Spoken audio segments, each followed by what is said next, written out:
नमस्कार विद्यार्थी मित्रांनो, मी प्राध्यापक स्वप्नील विजय धांडे. माझा विषय आहे व्यवसाय संघटन आणि व्यवस्थापन. या विषयातील प्रकरण नंबर 2 व्यापार या प्रकरणाला आपण सुरुवात केलेली आहे. प्रथमतः व्यापार म्हणजे काय, व्यापाराचे महत्त्व, व्यापाराचे प्रकार, अंतर्गत व्यापार, बहिर्गत व्यापार. अंतर्गत व्यापारामध्ये घाऊक व्यापारी, किरकोळ व्यापारी. घाऊक व्यापारी म्हणजे काय, त्यांची वैशिष्ट्ये, घाऊक व्यापाऱ्याकडून पुरवल्या जाणाऱ्या सेवा. किरकोळ व्यापारी म्हणजे काय, त्यांची वैशिष्ट्ये, किरकोळ व्यापाऱ्याकडून पुरवल्या जाणाऱ्या सेवा, किरकोळ व्यापाऱ्यांचे विविध प्रकार. त्यानंतर आंतरराष्ट्रीय व्यापार म्हणजे काय. आंतरराष्ट्रीय व्यापारामध्ये निर्यातीची कार्यपद्धती दिलेली आहे.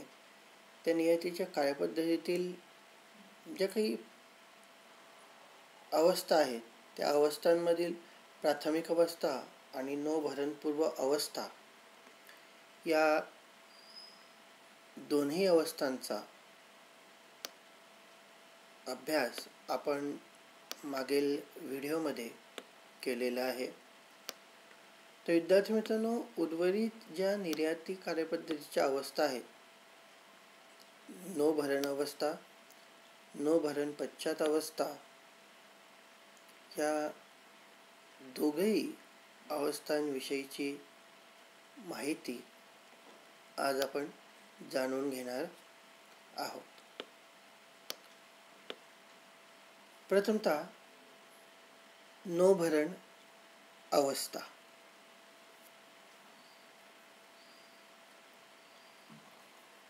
नौभरण अवस्थेमध्ये पहिली जो मुद्दा आहे तो म्हणजे कागदपत्रांची पूर्तता.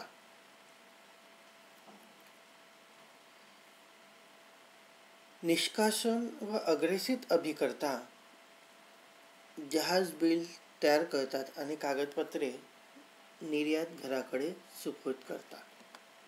जे काही निष्कासन व अग्रेसित अभिकर्ता आहे, तो निष्कासन आणि अग्रेसित अभिकर्ता हा जहाज बिल तयार करतो आणि जे काही कागदपत्र असतील, संबंधित कागदपत्र, तो निर्यात घराकडे सुपूर्द करतो. दुसरं आहे ते म्हणजे मालाचे परीक्षण. सर्व कागदपत्रे जमा झाल्यानंतर संबंधित बंदराचा व्यवस्थापक देतो. सर्व कागदपत्र जमा झाल्यावर संबंधित बंदराचा व्यवस्थापक ते कागदपत्र देत असतो. यामध्ये जहाजावरील मालास गोदीत प्रवेश करण्याबाबतचा सूचना असतो. म्हणजे जहाजावरील जो माल आहे, त्या जहाजावरील मालास गोदीत प्रवेश करण्याविषयीची ही सूचना असते. तिसरा आहे ते म्हणजे माल जहाजावर चढविणे.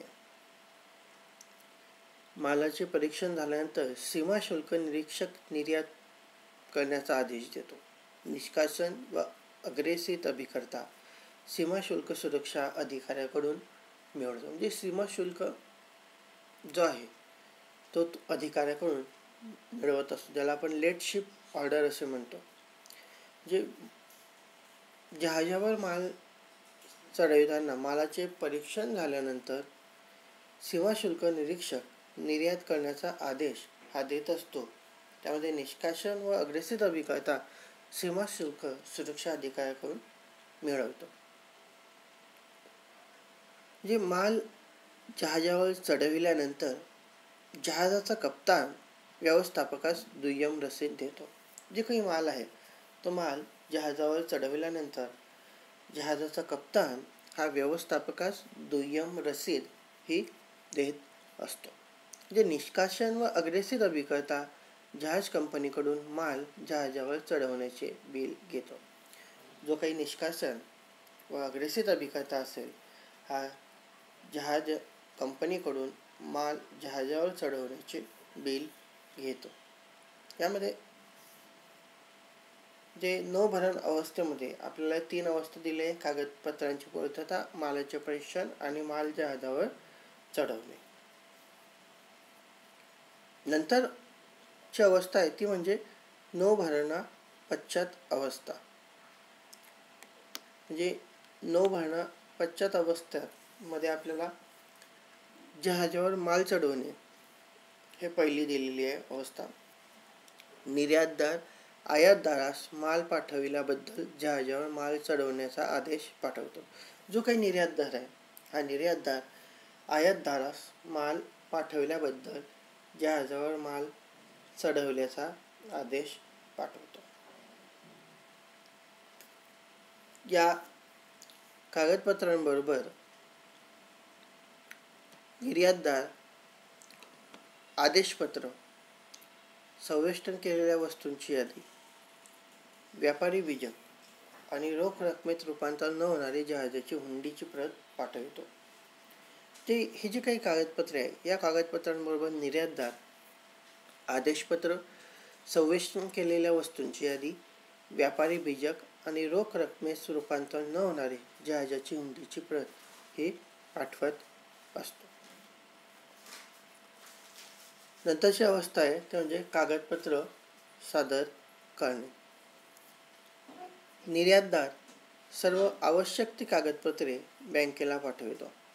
जो काही निर्यातदार आहे हा निर्यातदार सर्व आवश्यक ती कागदपत्रे बँकेला पाठवितो आणि निर्यात कार्यपद्धतीच्या वाटाघाटीची पूर्तता करतो. म्हणजे जे काही संबंधित कागदपत्रे आहे निर्यातदार ते सर्व आवश्यक कागदपत्रे बँकेला पाठवतो आणि निर्यात कार्यपद्धतीचा वाटाघाटीची पूर्तता ही करत असतो.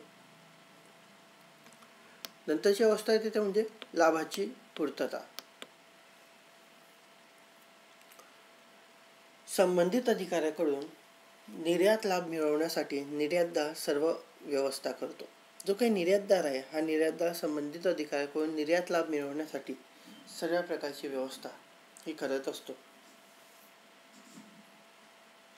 या लाभामध्ये राहिलेला कर, परतावा, जकात कर यांचा समावेश होतो. म्हणजे हा जो काही लाभ आहे या लाभामध्ये राहिलेला कर, परतावा, जकात कर यांचा समावेश हा होतो. नंतरची अवस्था आहे ते म्हणजे पाठपुरावा करणे. खरेदीदाराच्या वस्तूंबाबत प्रतिक्रिया जाणून घेण्यासाठी निर्यातदार निर्यातीनंतर निर्यातीबाबत पाठपुरावा करतो. म्हणजे खरेदीदाराच्या वस्तूंबाबत प्रतिक्रिया जाणून घेण्यासाठी निर्यातदार निर्यातीनंतर निर्यातीबाबत पाठपुरावा करतो. यासारख्या निर्यातीच्या कार्यपद्धती आपल्याला दिलेल्या आहेत की प्राथमिक अवस्था, नौभरण पूर्व अवस्था, नौभरण अवस्था आणि नौभरण पश्चात अवस्था. नंतरचा मुख्य मुद्दा आहे तो म्हणजे आयात.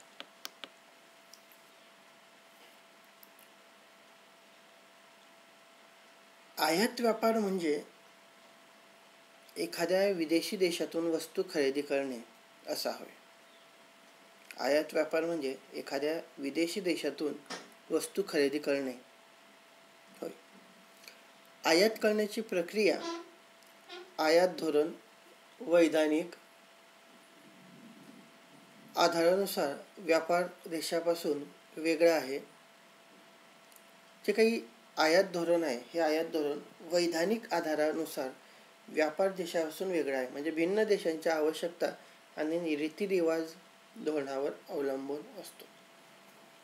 जे काही भिन्न देशाची आवश्यकता आहे, जे काही भिन्न देशाचे रीतिरिवाज आहे त्या आवश्यकतेनुसार रीतिरिवाजानुसार धोरणावर अवलंबून असतो. जगातील जवळजवळ सर्व देशांमध्ये आयात व्यापार त्या देशाचे सरकार नियंत्रित करते. जगातील जवळजवळ सर्व देशांमध्ये आयात व्यापार त्या देशाचे सरकार नियंत्रित करते. या नियंत्रणाचे उद्दिष्ट विदेशी विनिमय निर्बंधाचे बंधन, स्वदेशी उद्योगांचे संरक्षण इत्यादींचा उचित वापर होण्याकरिता आहे. म्हणजे हे जे काही आयात व्यापार आहे या आयात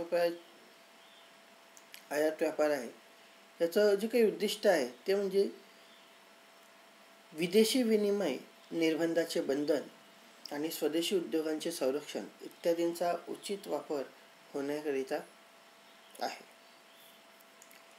यानंतर आपल्याला ज्याप्रमाणे निर्यातदाराची कार्यपद्धती दिली होती त्याचप्रमाणे आयातची कार्यपद्धती अभ्यासायला दिलेली आहे. ज्याप्रमाणे निर्यात कार्यपद्धतीमध्ये 4 अवस्था दिल्या होत्या त्याचप्रमाणे आयात कार्यपद्धतीमध्येही आपल्याला 4 अवस्था दिल्या आहे. एक प्राथमिक अवस्था आहे, एक आयाती पूर्वीची अवस्था आहे, एक आयात अवस्था आहे आणि एक नंतर आयाती नंतरची अवस्था आहे. प्राथमिक अवस्थेमध्ये नोंदणी आणि वाटाघाटी दिलेली आहेत. आयातीपूर्वीच्या अवस्थेमध्ये ठराविक हिस्सा प्रमाणपत्र, विदेशी व्यापार मंजुरी, आदेश योग्य व्यक्तीस देणे, पतपत्र, निष्कासन व अग्रेसित अभिकर्ता, जहाजावर माल चढवण्याचा आदेश इत्यादी समावेश आहे. आयात अवस्थेमध्ये कागदपत्रांची पोचपावती, प्रवेश हुंडी, माल पाठवण्याचा आदेश, जकात मूर्ती इत्यादींचा समावेश आहे. तर आयाती नंतरची अवस्था यामध्ये पोर्ट ट्रस्ट देय, सीमा शुल्क, विमा हप्ता, माल वाहतूक खर्च, निर्यातदाराची देणे आणि पाठपुरावा करणे इत्यादींचा समावेश आहे. मग आयात कार्यपद्धतीतील ह्या ज्या काही 4 अवस्था आहेत त्या 4ही अवस्थांचा आपण क्रमशः अभ्यास करूया. पहिली जी अवस्था आहे ती म्हणजे प्राथमिक अवस्था. प्राथमिक अवस्थेमध्ये आपल्याला पहिली जी दिलेली आहे ते म्हणजे नोंदणी.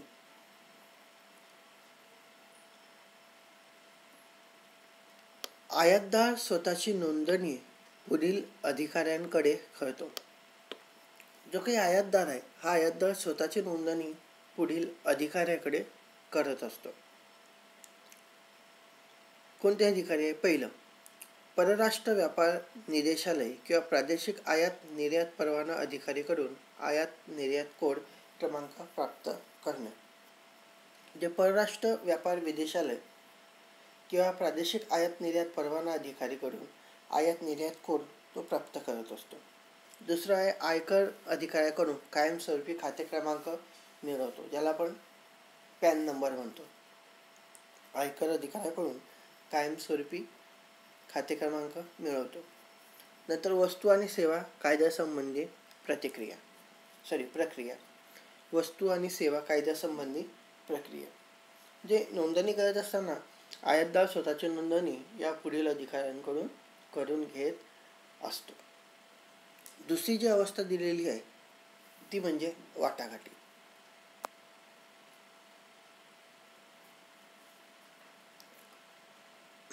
आयातदार निर्यातदाराशी पुढील गोष्टींबाबत वाटाघाटी करतो. जो काही आयातदार आहे हा आयातदार निर्यातदाराशी पुढील गोष्टींबाबत वाटाघाटी करतो. मग कुठल्या गोष्टी आहेत त्यात? पहिली आहे वस्तूंची किंमत. वस्तूंच्या किमतीमध्ये वाटाघाटी होते. मालाच्या ताबा वेळापत्रक त्यात वाटाघाटी होते. उधारीची मुदत, त्याचप्रमाणे विक्री, देणी आणि वस्तू पोहोच यासंबंधी अटी आणि शर्ती. ह्या ज्या काही 4 बाबी दिलेल्या आहेत या 4 बाबींमध्ये आयातदार निर्यातदाराशी वाटाघाटी ही करत असतो.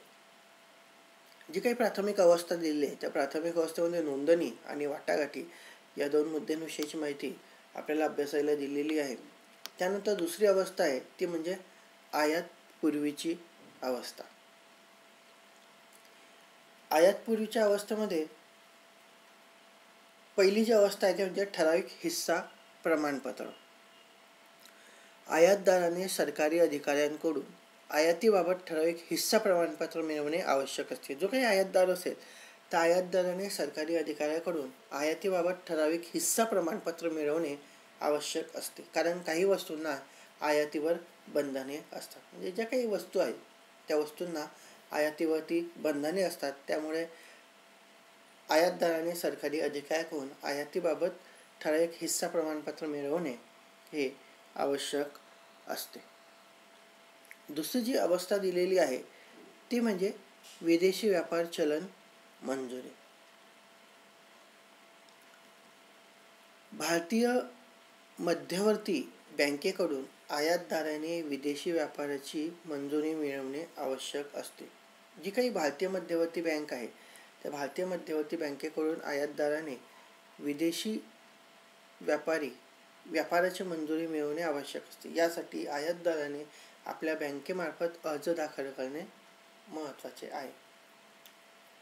म्हणजे भारतीय मध्यवर्ती बँकेकडून आयातदाराने विदेशी व्यापाराची मंजुरी मिळवणे आवश्यक असते आणि यासाठी आयातदाराने आपल्या बँकेमार्फत अर्ज दाखल करणे महत्त्वाचे असते. तिसरी जी अवस्था दिलेली आहे ती म्हणजे आदेश पाठविणे किंवा मागणीपत्र. भारतीय मध्यवर्ती बँकेकडून विदेशी व्यापाराची मंजुरी मिळविल्यानंतर आयातदार जहाजाने माल पुरवठा करण्यास व्यापाऱ्याकडे आदेश पाठवतो. जी काही भारतीय मध्यवर्ती बँकेकडून विदेशी व्यापाराची मंजुरी मिळाल्यानंतर आयातदार जहाजाने माल पुरवठा करणाऱ्या व्यापाऱ्याकडे आदेश पाठवितो. या आदेशाला मागणीपत्र असे म्हणतात. मागणीपत्र कशाला म्हणतात? तर भारतीय मध्यवर्ती बँकेकडून विदेशी व्यापाराची मंजुरी मिळाल्यानंतर आयातदार जहाजाने माल पुरवठा करणाऱ्या व्यापाऱ्याकडे आदेश पाठवितो, त्या आदेशाला मागणीपत्र असे म्हणतात. मग आयातदार अटी आणि शर्तीबाबत, आयात कराराबाबत वाटाघाटी करतो आणि नंतर आदेश पाठवतो. जो काही आयातदार आहे, हा आयातदार अटी आणि शर्तींबाबत, आयात कराराबाबत वाटाघाटी करतो आणि नंतर आदेश पाठवितो. नंतर आहे ते म्हणजे पतपत्र. निर्यातदार पतपत्राची मागणी करतात. जे काही निर्यातदार आहेत, हे निर्यातदार पतपत्राची मागणी करतात. पतपत्राद्वारे निर्यातदाराला त्याचे पैसे देण्याची हमी आयातदाराच्या बँकेकडून दिली जाते. पतपत्राद्वारे निर्यातदाराला त्याचे पैसे देण्याची हमी आयातदाराच्या बँकेकडून दिली जाते. म्हणून आयातदार आपल्या बँकेकडून निर्यातीदारासाठी पतपत्र मिळवतो. म्हणजे जो काही आयातदार आहे, हा आयातदार आपल्या बँकेकडून निर्यातदारासाठी पतपत्र हे मिळवत असतो. का मिळवतो? कारण जे काही पतपत्र निर्यातदाराला त्याचे पैसे देण्याची हमी आयातदाराला त्याच्या बँकेकडून दिली जाते. म्हणजे निर्यातदाराचे जे काही पैसे आहेत, ते पैसे देण्याची हमी आयातदाराच्या बँकेकडून या पतपत्राद्वारे हमी पण दिले जाते. नंतरची अवस्था आहे ते म्हणजे निष्कासन व अग्रेसित अभिकर्ता. आयात वस्तूसाठी आयातदार विविध प्रकारच्या कागदपत्रांची पूर्तता करण्यासाठी निष्कासन व अग्रेसित अभिकर्त्याची नेमणूक करतात. जे काही आयातदार आहे, हे आयातदार विविध प्रकारच्या कागदपत्रांची पूर्तता करण्याची निष्कासन व अग्रेसित अभिकर्त्याची नेमणूक करतात. म्हणजे आयात वस्तूसाठी आयातदार विविध प्रकारच्या कागदपत्रांची पूर्तता करण्यासाठी निष्कासन व अग्रेसित अभिकर्त्याची नेमणूक ही करत असतात. आणि शेवटचं आहे ते म्हणजे जहाजावर माल चढवण्याचा आदेश. तर सीमाशुल्क पूर्तता करण्यासाठी, वस्तूंचा ताबा मिळवण्यासाठी व इतर सर्व अवस्था करण्यासाठी जहाजावर माल चढवण्याचा आदेश उपयोगी ठरतो. जे काही सीमाशुल्क असतील, त्या सीमाशुल्कांची पूर्तता करण्यासाठी, वस्तूंचा ताबा मिळवण्यासाठी व इतर सर्व व्यवस्था करण्यासाठी जहाजावर माल चढवण्याचा आदेश उपयोगी ठरत असतो. विद्यार्थी मित्रांनो, आज आपण निर्यात कार्यपद्धतीतील नौभरण अवस्था, त्यामध्ये कागदपत्रांची पूर्तता, मालाचे परीक्षण, माल जहाजावर चढवणे, नौभरण पश्चात अवस्था, यामध्ये जहाजावर माल चढवणे, त्याचप्रमाणे कागदपत्रे सादर करणे, लाभाची पूर्तता, पाठपुरावा करणे इत्यादी बाबींचा अभ्यास केलेला आहे. मुख्य जो मुद्दा आहे दुसरा, तो म्हणजे आयात व्यापार. आयात व्यापार म्हणजे काय? आयात व्यापारामध्येही आपल्याला आयातीच्या ज्या काही अवस्था दिलेल्या आहेत, त्या अवस्थांमधील प्राथमिक अवस्था म्हणजे नोंदणी, वाटाघाटी याबाबत माहिती घेतली. आयात पूर्वीची अवस्था यामध्ये ठराविक हिस्सा प्रमाणपत्र, विदेशी व्यापारात चलन मंजुरी, आदेश पाठविणे, मागणीपत्र, पतपत्र, निष्कासन व अग्रेसित अभिकर्ता, जहाजावर माल चढवण्याचा आदेश इत्यादी अवस्थांविषयीचा अभ्यास आज आपण केलेला आहे. धन्यवाद.